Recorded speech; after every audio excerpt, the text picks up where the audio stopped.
My name is Jim Manilla. I'm running for Morgantown City Council as a representative from the 2nd Ward.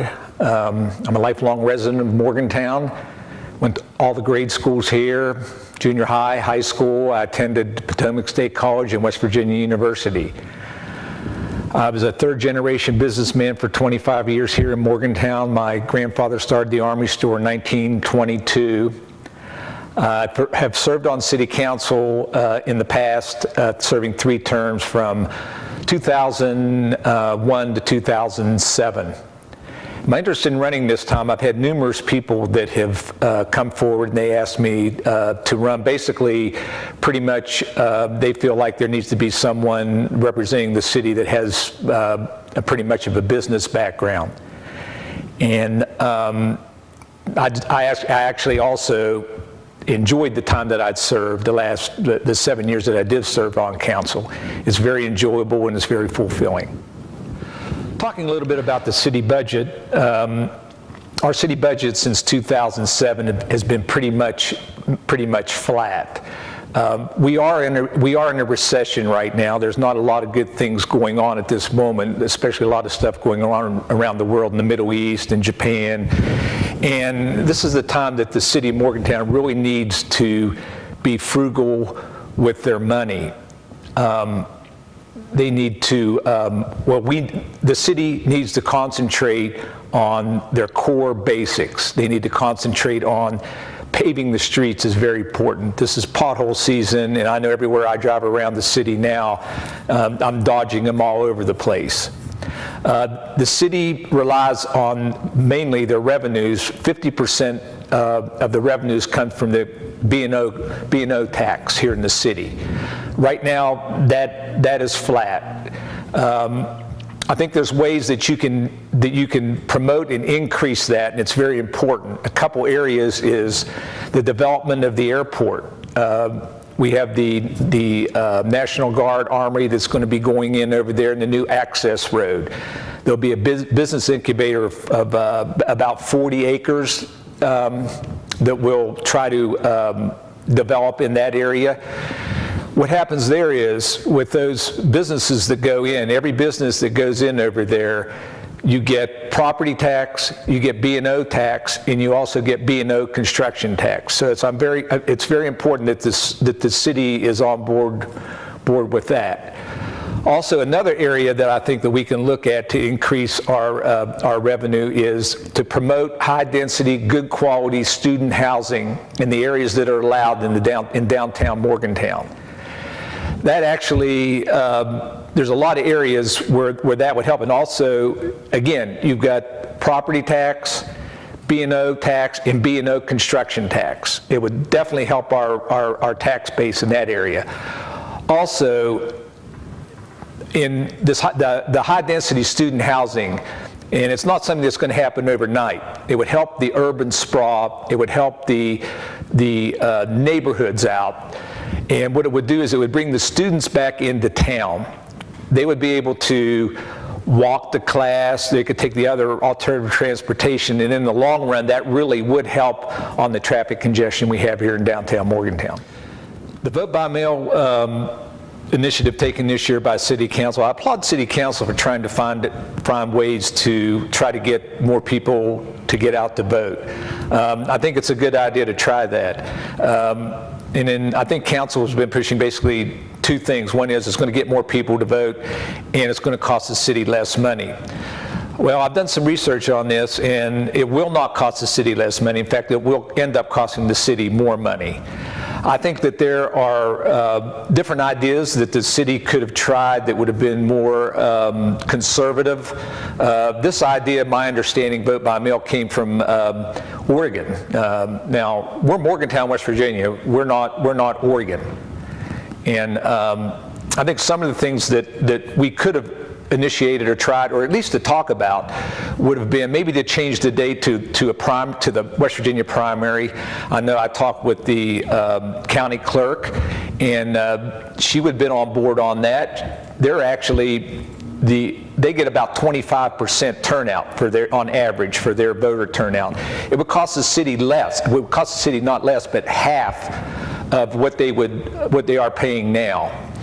I also think that the vote by mail is just an opportunity for a lot of fraud. There's a lot of questions concerning the vote by mail. I went to the council meeting when they discussed this, and they had the Secretary of State's office there. And there was council people that were actually asking the Secretary of State individual all these questions. And the individual from the Secretary of State's office actually could not answer most all these questions. It's something that the city has jumped into too quick. They really haven't given it enough thought. Also, the way campaigning is. I know that this city basically 10% is, let's say that's about the average of what they get voter turnout. I don't know what their projection is. I asked City Council, well, what is the success rate of this? No one can answer that question. So basically what you're looking at here is, as someone running, you're looking at name recognition. You're looking at a lot of name recognition here.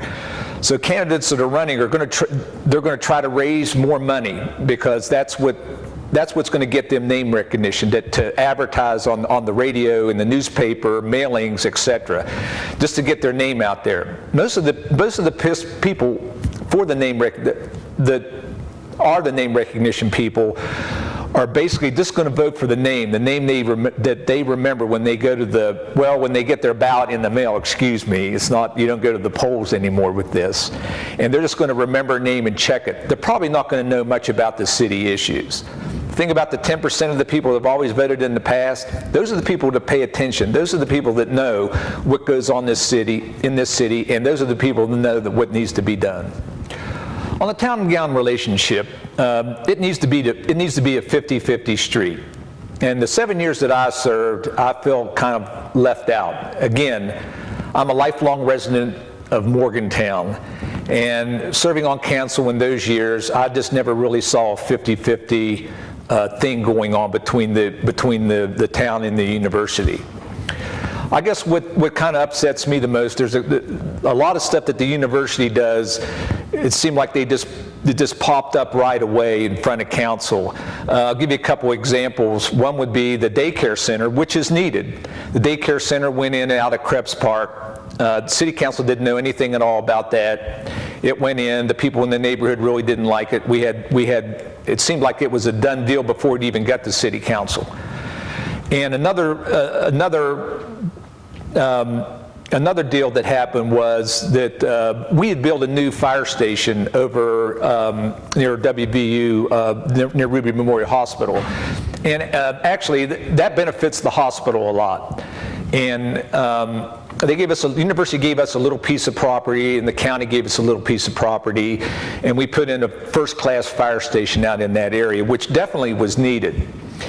Well, some way, I don't know what happened, but the old fire station was given to the university because they gave us that little piece of property.